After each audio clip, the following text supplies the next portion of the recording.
పరుచూరి గోపాలకృష్ణ పాఠాలను పలుకులను అనుసరించండి. కొత్త పలుకుల కోసం, కొత్త పాఠాల కోసం పక్కనే ఉన్న గంటను నొక్కండి. నమస్కారం. నా విద్యార్థులందరికీ పరుచూరి పాఠాలకు స్వాగతం.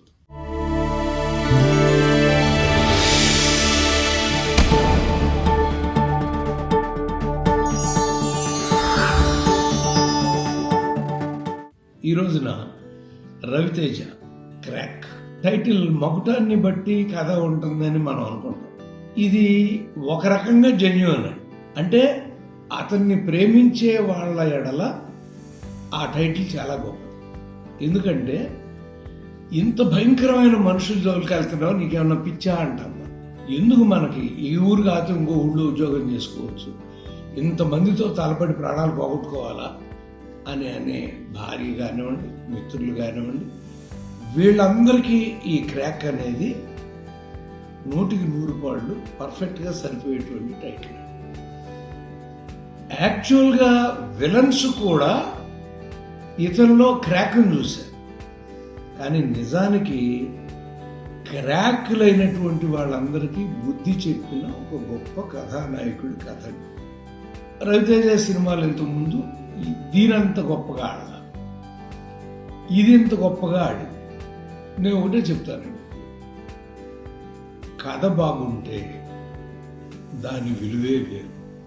అదే రామారావు గారు, అదే నాగేశ్వరరావు, అదే కృష్ణ గారు, అదే శోభన్ బాబు గారు, అదే చిరంజీవి గారు, అదే బాలకృష్ణ గారు, అదే రవితేజ గారు, అదే చిన్నరామయ్య, అదే రామ్ చరణ్, ఇంతమందిని మనం గమనిస్తున్నాం కదండి. ఇంతమందిని గమనిస్తున్నప్పుడు వాళ్ళే కొన్ని సినిమాలు ఎందుకు పోతాయి? అన్నీ ఆడాలి కదా, వాళ్ళ ఇమేజ్కి సరిపడా ఆడాలి కదా. ఆడలేదు అంటే అర్థం ఏంటంటే కథ బాగోలేదు అని అర్థం. సో ఈ కథ ముందు నేను కూడా రీమేక్ అనుకున్నాను. తర్వాత నాకు మత్స రవితో మాట్లాడితే, లేదు సార్ ఆయన డైరెక్టర్ గారే రాసుకున్నారు, కథా స్క్రీన్ ప్లే దర్శకత్వం ఆయన అని. మాటల కార్డు దగ్గర కూడా సాయి మాధవ్ బొర్రా పేరు, ఆయన పేరు ఉంది.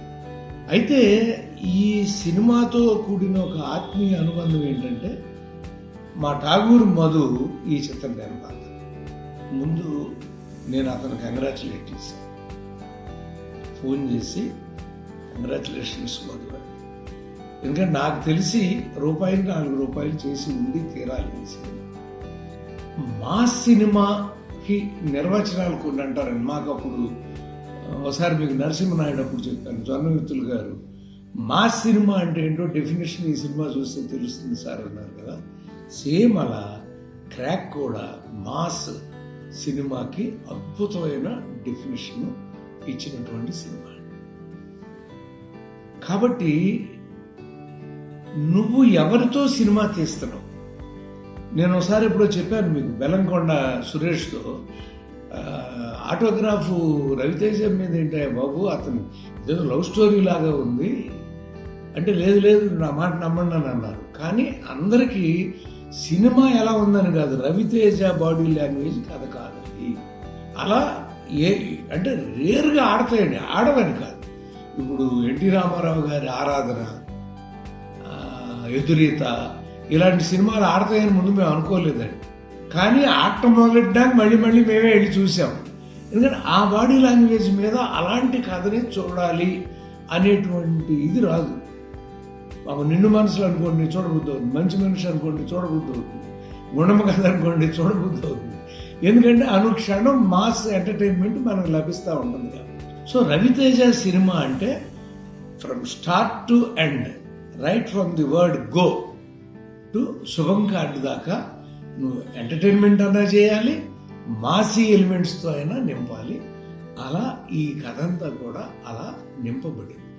కాబట్టి మొదటి మార్కు దీనిలో మల్లినేని గోపీచంద్కి ఇవ్వాలి. అంటే ఎవరితో తను సినిమా తీస్తున్నాడో ఆ హీరో శరీరానికి, అందులో రక్త కణాలకి, అందులో మొత్తం ప్రతి దానికి సంబంధించినటువంటి, ఆ ప్రతి అవయవానికి సంబంధించినటువంటి ఒక అద్భుతమైన కథని అతను రాసుకున్నాడు. అందుకు ఈ సినిమా ఇంత హిట్ అయింది. రెండో ఆత్మీయత ఏంటంటే, మధుతో పాటు సినిమా చూస్తా అంటే ఓ దేవి ప్రసాద్, మా డైరెక్టర్స్ అసోసియేషన్, ఒక ఆకుల శివ మా రైటర్, మత్సరవి మా రైటరు, వాళ్ళందరినీ చూస్తా అంటే ఇది సినిమా చూస్తానా అక్కడ ఏదన్నా కెమెరా రన్ అవుతా అంటే అక్కడ లోకల్ టీవీలో జరుగుతుంది చూసేస్తున్నానా అన్నట్టుగా అనిపించేసింది కాసేపు నాకు. అంటే అంత ఆత్మీయ అనుబంధం, అంటే నాకు అది, మిగతా ఆడియన్స్కి వాళ్ళందరూ తెలుసో లేదో నాకు తెలియదు, కానీ నాకు మాత్రం చాలా మంచి ఫీలింగ్ వచ్చింది వాళ్ళందరినీ సినిమాలో చూస్తాను. కథ మనిషి శరీరం అయితే కథనం అందులో పరిగెత్తే రక్తం అండి. ఆ రక్తం అనేది గుండెని కనుక కదకపోతే మనం ఉచ్ఛ్వాస నిశ్వాసాలు చేయలేము. సో ఆ రక్తం కావాలి. అలాగే మలుపులు కూడా మనం హార్ట్ అంటాం. అంటే అలాంటి మలుపులు కనుక లేకపోతే సినిమా సాదాగా వెళ్ళిపోతూ ఉంటుంది. రాములు వారు అడవికి వెళ్ళాడు, 14 ఏళ్ళు అడవిలో ఉన్నాడు, కాముగా తిరిగి వచ్చి పట్టాభిషేకం చేసుకున్నాడు. రామాయణం చదువుతారు మీరు? రామాయణం సినిమా చేస్తే చూస్తారు మీరు? మధ్యలో శూర్పణఖ రావాలి, రావణాసురుడు రావాలి, తీసుకెళ్ళాలి, జటాయువు చచ్చిపోవాలి, వాలి సుగ్రీవులు కలవాలి, హనుమంతుడు వెళ్ళాలి, లంకలో అమ్మవారిని చూడాలి, మళ్ళీ తిరిగి రావాలి, వీడు వారధి కట్టాలి, అక్కడికి వెళ్ళాలి. ఇంత చేసినాక అమ్మయ్య అయిపోయింది, రావణాసుడిని చంపేసాడు తీసుకొస్తున్నాడు అనుకుంటే నువ్వు వెళ్ళి అగ్ని ప్రవేశం చేయమని రావణ అనగానే మన గుండెలో రక్కమంటాడు. ఎందుకని ఇప్పుడు ఆవిడ చనిపోతే, సీతాదేవి కాబట్టి చనిపోలేదండి, మామూలు వాళ్ళ పల్లెటూళ్ళలో కొంతమంది నువ్వు నిప్పుల్లో దూకి రా అంటే చచ్చిపోతారు. వాళ్ళు నిజంగా శీలవతులైనా చనిపోతారు. ఎందుకంటే మానవ శరీరం మంటల్లో ఉంటే చనిపోతుంది, కాలిపోతుంది, చనిపోతాం. అది ఇంత కథ ఎందుకు నడిచిందండి అని మధ్యలో ఉన్నాయి. అవన్నీ లేకపోతే ఎలా ఉంటుందో ఇందులో ఈ స్క్రీన్ ప్లే రచయితగా మల్లేని గోపీచంద్ మళ్ళీ 2వ మార్కు సంపాదించుకున్నాడు. ఎందుకంటే ఈ కథ అనగనగా ఒక పోలీస్ ఆఫీసర్ అని మొదలెట్టారు. అనగనగా ఒక టెర్రరిస్ట్ అనే వాడి మీద ఓపెన్ చేశారు. ఓపెన్ చేయడానికంటే ముందే సినిమాని ఒక అందంగా చెప్పాలి అంటే మీకు ఎన్నోసార్లు చెప్పాను నేను, element of interest to be created in the story. Opening Venkatesh గారి వాయిస్తో, అంటే వెరీ పాపులర్ హీరో గొంతు వినపడగానే మనం అలా అటెంటివ్గా వింటామండి ఏం చెప్తున్నారు. అక్కడ ఒక 50 రూపాయల నోటు, దాని మీద ఒక మామిడి పండు, దాని మీద ఒక మేకు అలా కూర్చో. ఈ కథ మొత్తం ఈ 50 రూపాయల నోటు, ఈ మామిడి పండు, ఈ మేకు మీద ఆధారపడి ఉంది అని మన బ్రెయిన్కి ఫీడ్ చేశాడు. ఓపెనింగ్ సినిమా ఎలా మొదలైందండి? సర్వసాక్షి దృష్టికోణంలో, అంటే ఒక రైటర్ చెప్తున్నట్టుగా వెంకటేష్ బాబు వాయిస్ ఓవర్తో స్టార్ట్ అయింది కాబట్టి ఇది సర్వసాక్షి దృష్టికోణంలో మొదలెట్టి ఒక స్టేజ్కి వెళ్ళిపోయిన తర్వాత ఈ టెర్రరిస్ట్ అనేవాడు ఎప్పుడైతే 50 రూపాయల అనుబంధం వాడిది, ఆ 50 రూపాయల్లో అతను ఇంకా సినిమా రన్నింగ్లో ఉంది, 4వ వారం ఇప్పుడే పూర్తవుతుంది కాబట్టి వాళ్ళతోనే పూర్తవుతుంది కాబట్టి 1 మంతే అయింది కాబట్టి ఇంకా నేను ఎక్కువ కథ కూడా చెప్పకుండా మధ్య మధ్యలో దాటేసుకుంటా వెళ్తాం. ఇక్కడ ఆ 50 రూపాయల నోటుతో అతను ఎలా దొరికిపోయి ఈ జైలుకి వచ్చాడు అనేటువంటిది కథని చెప్పేశారు. చెప్పిన తర్వాత మళ్ళీ మామూలుగా డైరెక్ట్ పాయింట్ ఆఫ్ వ్యూలో స్టార్ట్ అవుతుంది. కొండారెడ్డి అనేటువంటి సాయి కుమార్ తమ్ముడు రవిశంకర్ వేసాడు, అద్భుతంగా చేశాడు. వాడు కూడా మా తమ్ముడే, వీళ్ళందరితో పాటు మా ఆత్మీయ అనుబంధంలో తను కూడా.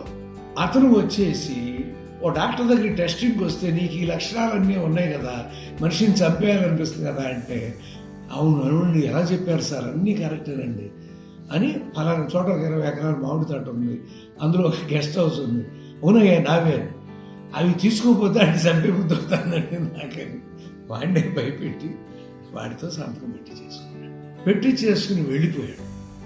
అంతవరకు సేవ్ అయ్యాడు. కానీ ఆ తర్వాత కథ వెంకటేష్ బాబు పాయింట్ ఆఫ్ వ్యూలో మామిడికాయ కథ మొదలైంది. ఇదే వీడేం చేశాడు, మామిడికాయని ఒక చిన్న పాప ఎవరో పని చేసుకునేవాడు కూతురు ఒక మామిడి పండు కోసుకుంటా అంటే తన పక్కన ఉన్న కుక్కలను చూసి చూసుకోవాలని వాటిని రెచ్చగొడితే పాపం వెళ్ళి ఆ పసి అమ్మ, అంటే ఒక 7, 8 ఏళ్ళు 9 ఏళ్ళు చిన్న పాప, ఆ అమ్మాయిని కలిసేసి మొత్తం అంతా పీకేస్తే హాస్పిటల్ వేసి, అప్పుడు వీడు ఎస్పీ దగ్గరికి వెళ్తే ఆయన చెప్తారు, రే నువ్వు చాలా జాగ్రత్తగా ముందు ఆమెతో సెటిల్ చేసుకోవాలి. ఎందుకంటే పలానా పోతుల వీరశంకర్ అని ఒక ఎస్ఐ ట్రాన్స్ఫర్ ఇక్కడ రాబోతున్నాడు, నువ్వు అయిపోతావు అని అన్నాడు. అన్నాడండి. కాదురా, నీకు ఒకవేళ కావాలి అంటే రాజమండ్రి సెంట్రల్ జైల్లో వాడు కటారి కృష్ణ అని ఒకడు ఉన్నాడు, వాడి దగ్గరికి వెళ్ళు నువ్వు అన్నాడు. ఆ కటారి కృష్ణ దగ్గరికి వచ్చాడు. రాజమండ్రి సెంట్రల్ జైలుకి వచ్చాడు.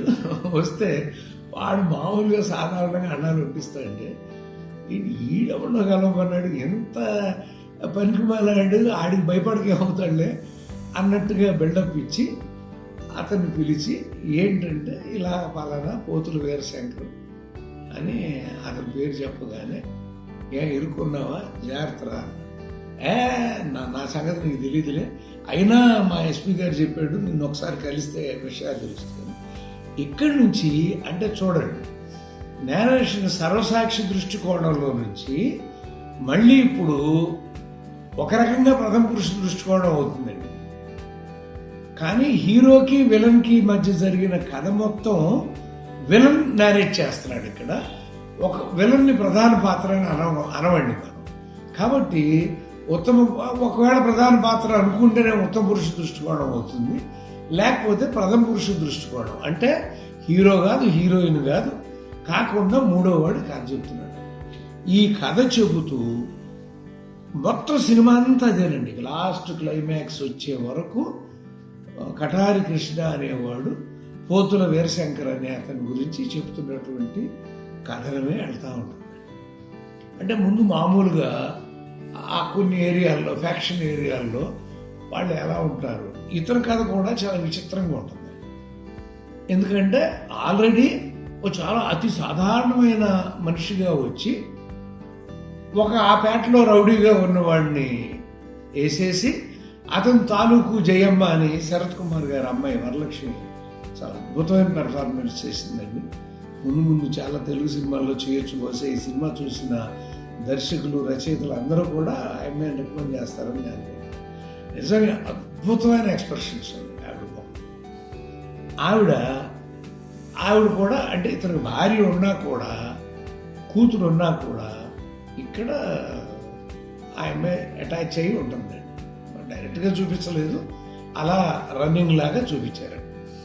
చూపించిన తర్వాత ఆవిడకి ఏంటంటే ప్రతి శుక్రవారం వెళ్ళిపోయి లేదా శనివారం కానీ ఒక సినిమా చూడటం అలవాటు. కరెక్ట్గా ఆమె సినిమా చూస్తా అంటే ఈయన కటారి కృష్ణ గారి అమ్మాయి ఒక పోలీస్ కానిస్టేబుల్తో మోటార్ సైకిల్ కూర్చుని సినిమా చూడటం చూసింది. చూసిన తర్వాత మోటార్ సైకిల్ మీద అతను తీసుకెళ్తాడంటే ఇంటికి వచ్చి చెప్పింది, నీ బిడ్డ ఇలా చేసిందంటే ఇప్పుడు ఆల్రెడీ వీడు వచ్చి ఉన్నాడు, వీడితో నేను చాలా తలకాయ నిప్పులతో ఉన్నాను అని అంటే నేను అప్పుడు పని చేస్తానులే అని చెప్పి ఈవిడ ఒక సముద్ర తీరానికి వచ్చి, అది మాత్రం భయంకరమైన విజువల్ అండి. వాళ్ళు ఎలా ఉన్నారు, గోరలు పెట్టుకున్నారు ఎలా తెలియదు, కానీ ఈవిడ అక్కడికి వచ్చి ఏలేయగానే ఇసుకలో నుంచి బయటకు వస్తారండి. అద్భుతమైన విజువల్ ఫీస్ట్ అంటారు కదా మనం. వాళ్ళు అలా క్లైమాక్స్లో వస్తారు, మళ్ళీ ఇక్కడ వస్తారండి. అలా వచ్చి పాపం వీళ్ళందరూ ఆ కానిస్టేబుల్ని వెంటబడి బ్రూటల్గా చంపేస్తారు. ఇక్కడి నుంచి మరి పోతుల వీరశంకర్ గారు వెళ్ళాలి. ఎవరు చంపారో కూడా తెలియట్లేదు. కానీ ఇక్కడి నుంచి కథనంలో అద్భుతమైన అందంగా ఎలా ఎలా ఎలా ఎలా వెళ్ళి, అంటే అదే స్క్రీన్ ప్లే అందం మీకు చెప్పింది. ఒక మెట్టుకి పై మెట్టుకి 10 అడుగుల దూరం ఉంటే నువ్వు ఎక్కలేవు, అడుగు దూరం ఉంటే ప్రశాంతంగా నడుస్తావు, 3 అడుగుల దూరం ఉంటే పెద్ద అంగయ్యాలి. అలా 3 అడుగుల దూరంలో కనుక పెట్టుంటే స్క్రీన్ ప్లే బాగు. అందుకని చక్కగా అడుగులో అడుగు వేసుకున్నట్టుగా నడిచింది స్క్రీన్ ప్లే. ఫైనల్గా పట్టుకుని అతన్ని అరెస్ట్ చేయించాడు. జయమ్మ ఉంది, వాళ్ళ ఆవిడ ఉంది, వెంటనే బెయిల్ మీద బయటికి వెళ్ళిపోతాడు. కానీ ఇక్కడ ట్విస్ట్ అద్భుతమైన ట్విస్ట్ అండి. మన ట్విస్ట్ అంటే తెలుసు కదా మీకు, మనం ఊహించదు. ఎవరైతే ఆ పిల్లల్ని ప్రేమించాడని అనుకున్నామో ఆ పిల్లాడు ఈ కటారి కృష్ణ కూతుర్ని పెళ్లి చేసుకొచ్చి ఎదుగుతాడు. ఏం జరిగిందనే చెప్పను. ఇతను ఎందుకు బతుకున్నాడు, చచ్చిపోయిన అతను ఎవరు, అతను ఎలా ఇతని స్థానంలో చచ్చిపోయాడని సినిమాలో చూసుకోండి. ఎందుకంటే అది నేను చెప్పకూడదు కాబట్టి మళ్ళీ దాన్ని దాస్తున్నాను కొంచెం. ఇక్కడి నుంచి మళ్ళీ వారు కొంచెం పెరిగింది ఇద్దరి మధ్య. అంటే అప్పుడు రే అని అతని ఇంటికి తీసుకొచ్చి, నీ కూతురు శోభనం నా ఇంట్లో చేస్తున్నా, వచ్చి కాళ్ళు గడకపోయినా అక్షంతలు వేస్తే వేయరా అంటే చేయరా చూస్తాము అని చెప్పి మళ్ళీ ఆ తర్వాత కూడా ఇది చేస్తా అంటే ఇతని భార్య వచ్చి కొంచెం డబ్బులు ఇచ్చి, కటారి కృష్ణ భార్య, నాయన నా కూతుర్ని నా అల్లుడిని ఇద్దరిని చంపేస్తాడు అతను, మంచాడు, నా మాట నేను లేవన్నాను, ఎక్కడికైనా పంపించి కట్ చేస్తే ఇంటికి వచ్చి ఎక్కడికి వెళ్ళి వచ్చావంటే నేను నమ్మించి వచ్చాను వాళ్ళని, వాళ్ళు బయలుదేరుతాను, ఆయన మాత్రం చంపేసి నా కూతురు తెచ్చి నాకు ఇచ్చేయదు అంటే ఇంకో ట్విస్ట్ వచ్చింది. అంటే అనుక్షణం కథనంలో ఊహించని మలుపులు తిరగడం అనేది ఎప్పుడూ కూడా ఒక స్క్రీన్ ప్లేకి ఒక వరం. ఇతను ఎలా కాపాడుతున్నాడు, ఎందుకంటే హీరోగా వాళ్ళిద్దరిలో ఎవరు చనిపోయినా సినిమా ఫ్లాప్ అయి ఉండేదండి. మీకు ఇలా రూపాయి 4 రూపాయలు చేసే సినిమా ఏది. ఇక్కడి నుంచి కూడా మళ్ళీ కటారి కృష్ణ జయమని చంపించేస్తాడు, తన భార్యను చంపేస్తాడు. ఎందుకు చేస్తున్నాడు ఈ పనులని, ఇది కథనంలో చూడాల్సిందే. అంటే ప్రతిదీ మనం ఊహించందేనండి. అంత ఇష్టపడినటువంటి జయమ్మని, అంత సాయం చేసిన జయమ్మని ఎందుకు చంపాడు? అలాగే భార్య వద్దయ్య వెళ్ళిపోదాం మన ఈ ఊరి నుంచి, మన వల్ల కాదు, వాడు చాలా భయంకరంగా ఉన్నాడు, నువ్వు క్రాక్ అనుకుంటున్నావు, కానీ వాడు ఒక పులిలు అంటాడు, అలాంటి సింహంలో అంటాడుతో మనం తాడపడలేమంటే కొట్టి చంపేస్తాడు. ఇతన్ని చంపి ఇతను మళ్ళీ దాక్కుంటే ఈ హీరో మళ్ళీ ఆ ప్లేస్ని ఎలా కనిపెట్టాడు, అతన్ని ఎలా ఇచ్చేశాడు. మధ్యలో మామిడికాయ అర్థమైంది కదండి మీకు, వెంకటేష్ బాబు చెప్పేటప్పుడు మధ్యలో ఆ పాప తినబోయిన మామిడికాయ మూలంగా ఆ ఎపిసోడ్ అవగానే మళ్ళీ కట్ బ్యాక్లో రెండోది అయిందండి, 50 రూపాయల నోట్ అయింది మామిడికాయ. ఇక మూడోది మేకు. ఈ మేక ఏంటి అనేది, ఇతను హీరో నుంచి పారిపోతా టాటా చెప్పి వెళ్ళిపోతా అంటే ఒక మేకు కారణం అవుతుందండి అతను దొరకటానికి. ఆ మేక ఎలా కారణం అవుతుంది సినిమాలో చూడండి. ఆ మేకు మూలంగా దొరికిపోయాడు. దొరికిపోగానే కట్ చేస్తే వెంకటేష్ బాబు కథనం పూర్తి అయిపోయింది. అంటే ఈ మూడిటి మూలంగా ఎట్లా అయ్యింది అని. కానీ ఇప్పుడు ఇతను మరి పారిపోయావు కదా అంటే అప్పుడు చెప్తాడు ఆ మేకు గురించి, అతను ఎలా తను దొరికాడో ఆ మేకు మూలంగా అని చెప్పి పిచ్చోడా నోరు మూసుకుని వెళ్ళి లొంగిపో అని. ఇక్కడి నుంచి వచ్చేసాడు కొండారెడ్డి. వచ్చేసి గబగబా పోలీస్ స్టేషన్కి వచ్చి, అంటే అతనికి అర్థమైపోయింది ఇంత భయంకరమైన ఆడితో నేను పెట్టుకోకూడదని, నేను అన్నీ ఒప్పేసుకున్నాను సార్, నేను ఒప్పుకుంటున్నానంటే ఇతను బంధువు బాంబర్దు, అతను అసిస్టెంట్ లాంటి ఒకడు ఉంటాడు, వాడు వచ్చేసి సప్తగిరి వేసినట్టున్నాడు ఆ పాత్ర. వాడు వచ్చేసి పెద్ద పెద్ద అరుపులు అరవగానే ఒక్క బయటికి కట్ చేస్తే పోలీస్ స్టేషన్ నుంచి ఎదురు పడతారు, కట్ చేస్తే వచ్చి కటారి కృష్ణ దగ్గర పడతారు.